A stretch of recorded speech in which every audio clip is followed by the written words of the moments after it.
How's everybody doing out there tonight? Welcome to the second episode of the Culinary podcast. I'd like to start off by talking about going through the doldrums of staffing issues. So that's kind of what the topic is, right? We're talking about the staffing issues that we have and how do we get people enticed, how do we get them in to our facilities, how do we get them into our kitchens, how do we get them to stay, how do we continue to mentor them, train them, and just all around have staff that we can count on, that we can trust. So I started this podcast for that reason, because I've seen, even since before COVID, that at least in the hospitality healthcare side of culinary arts, it seems like the skill set's different. It seems like the passion for service, the passion for the food is different. It just seems like every time that we turn around, we're losing somebody. It's hard to find people. And since COVID happened, it seems to have gotten so much worse. And of course, depending on where you're at, you also have the huge influxes of pay scales. Do we pay this? Do we pay that? Who's our competition in the field, and how do we gauge when too much is too much? So, on the topic of pay, are we paying $12 an hour, $14 an hour, $20 an hour, $25 an hour?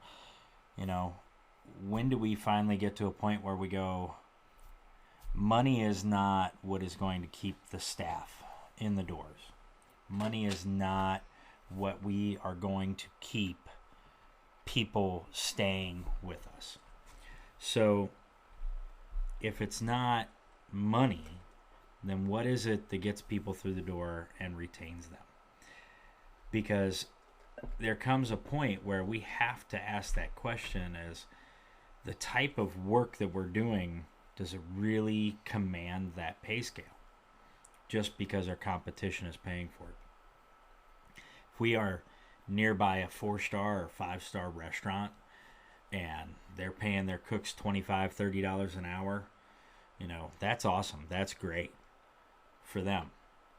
But if we are serving food from a buffet line and our cooks are batch cooking from recipes, not just, I expect you to know how to make gazpacho, or I expect that you know how to braise or make a sauerbraten from scratch or something along those lines without a recipe, then what is it that the pay gives for them?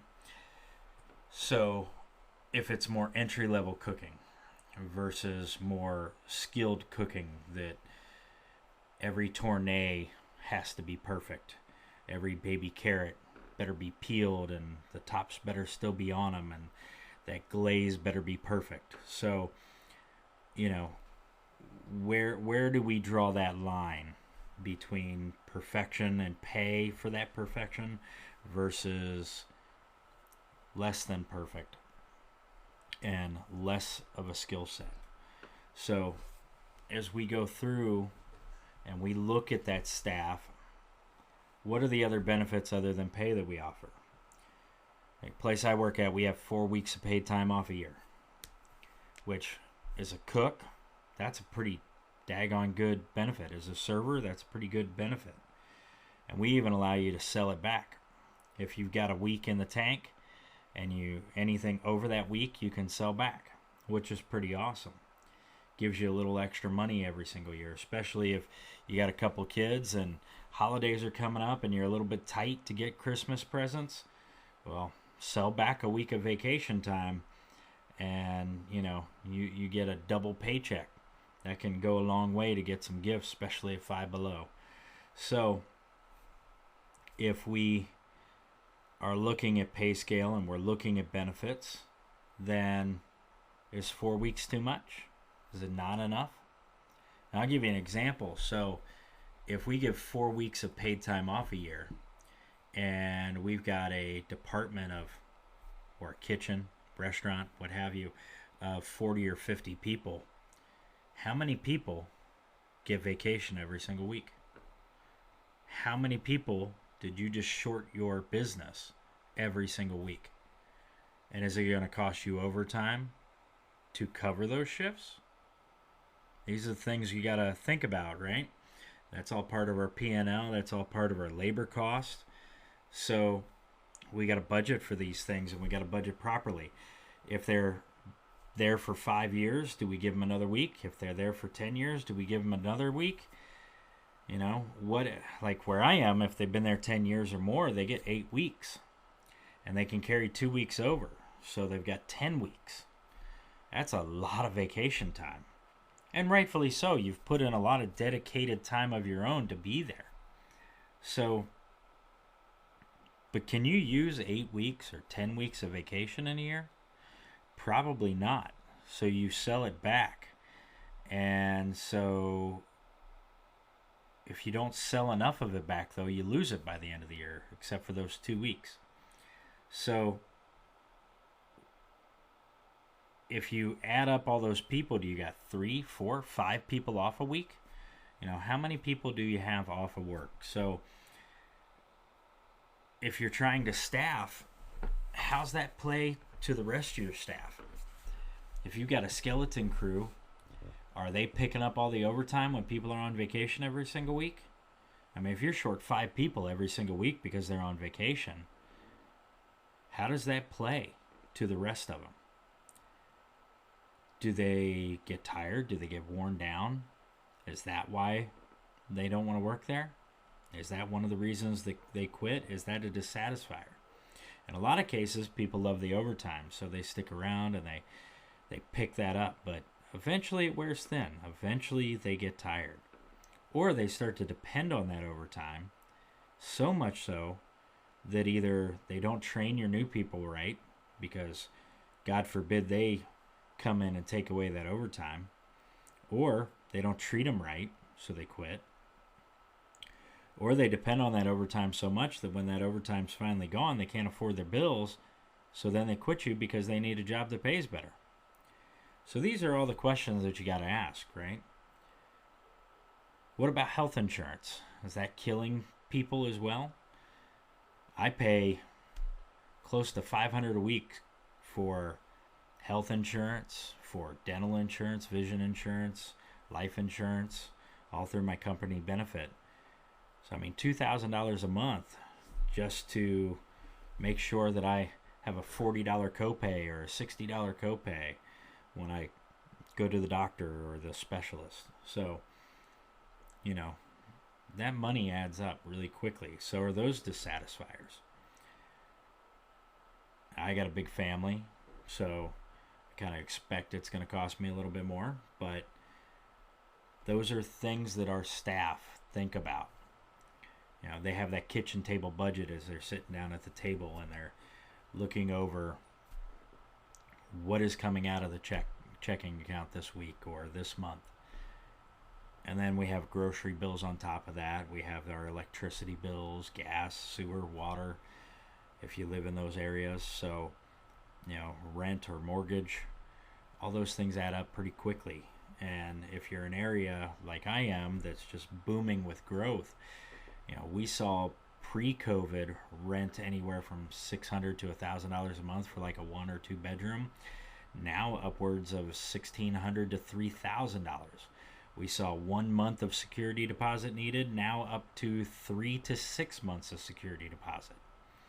So how are people affording to live? And then if these are challenges, how does that affect their work ethic? How does that affect their want to be at work? It's depressing going through all of that, those life changes, the seasons. It definitely doesn't want to make you work when you feel like everything that you're working for is going nowhere, that it's not affording you any benefits in life. So do all of these things affect our staff? I know they affect Generation Z because they're talking about it. They're on Facebook, they're on TikTok, they're on YouTube, they're on Snapchat, Instagram, and they are talking about it. They are putting it out there to the world that they're tired of working 40, 60 hours a week and not being able to even afford their one-bedroom apartment. And I can understand that. I've worked my way up to the position that I'm in, and some days I feel like I can barely afford what I have. So if our younger generation that is in the workforce right now feels that way, and they're just getting started, where are we going to end up? Where are we going to get qualified candidates? How do we sell a pipe dream to them that is just that, a pipe dream, if they can't afford to live off of that dream? So I think those are the things that we got to ask ourselves. I think those are the tough questions, and I think these are the things that we got to ask. We can treat people nice, we can pay them better, but if that pay still isn't helping, and that pay isn't still keeping food on the table and lights on, or keeping a roof above their head or clothing on their back, then what is the question? How do we get them to be passionate about an industry that is not able to keep up with the rise of inflation? So, where do we go from here? I'd love to hear from you guys. I'd love to get some comments so that we can start a dialogue, so I can speak to those comments and get you better content that you actually want to hear, especially on this topic. I want to hear from the chefs, the directors, the workers, the cooks, the front of the house servers, the bussers. I'm even happy to hear from the folks that are customers. This is something that I'm passionate about, and I want to share it because I want it to be better for all of us. I'd love to obviously get my own department staffed. I'd love to have a full crew so I'm not putting in 16, 18-hour days or longer every single day. But I want that dream for all of us. And I don't want the culinary art lifestyle, if you will, or dream, passion that we all dived headfirst into the deep end on to become a concrete pool. I want it to grow. I want it to flourish. I don't want it to just be the Food Network. I don't want it to be some gimmick TV show that shows people the unrealistic view of what a restaurant or having a service heart is. So please let me know your thoughts. Please talk to me. Please tell me. But I also would love to hear what makes you passionate about this industry. Why have you stuck it out? Why have you given up? Why are you still here? Why do you keep showing up every day? Or why did you finally wave the white flag? Tell me your stories. Share with me your hardships. Share with me your wins. Let's fix this as a community. Let's reignite the passion. Let's wake up excited because we want to mentor the next generation in our kitchens. Let's tell those that are writing our paychecks that we need more time in the kitchen so that we can teach and train our staff properly. We need to be able to dedicate time to that staff. And if we want a work-life balance, do we need to change? Do we need to throw away that work-life balance? Or do we need more people working in the kitchens so that we can have more time because we have people there to do the things that we need them to do? We spend so much time on making sure that we've checked the box for our Department of Health or Joint Commission or certification or licensure or whatever other federal agency that may want to come knocking on our door, or the IRS or anything else. We dot every single I, we cross every single T, just so that we can be ready to get our A grade and know that we are serving good, sanitary, safe food in a safe, sanitary manner, and we're doing it in a way that doesn't cause our employees harm, which are all good things. But do we need people to check those HACCP logs and make sure they're filled out correctly? Do we need people to be checking sanitizer buckets and filling out a log, or a thermometer calibration log? We have so many logs, so many HACCP paperwork that we have to be ready for whenever the Department of Health walks through the door. And we spend so much time on it to make sure our staff is trained on it, to make sure they're filling it out right. And then we got to inspect what we expect.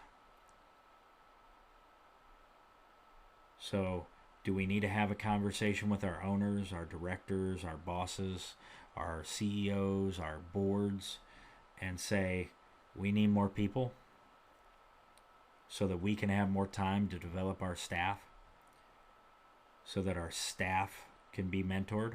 Or do we need to be able to hire someone who can do those things? I don't know about you, but I like being the mentor. I enjoy it. It helps create passion and excitement in my day. I enjoy the cooking side of it, and I enjoy sharing that with other people, though. That's why I got into cooking, because I wanted to share what I consider my gift with others, not so I could just hold it to myself. Sometimes I think we get so busy that we forget to share, and we forget that the community is what builds these programs, builds these teams, builds these businesses into what they are. So let's keep working to fix it. Love you all out there in the culinary world. Keep grinding. Keep doing what you do. Don't throw in the towel yet. Let's talk about it and let's fix it. Y'all have a great night. Thanks for listening. Subscribe, like, and share if you will. And please leave a comment. Good night.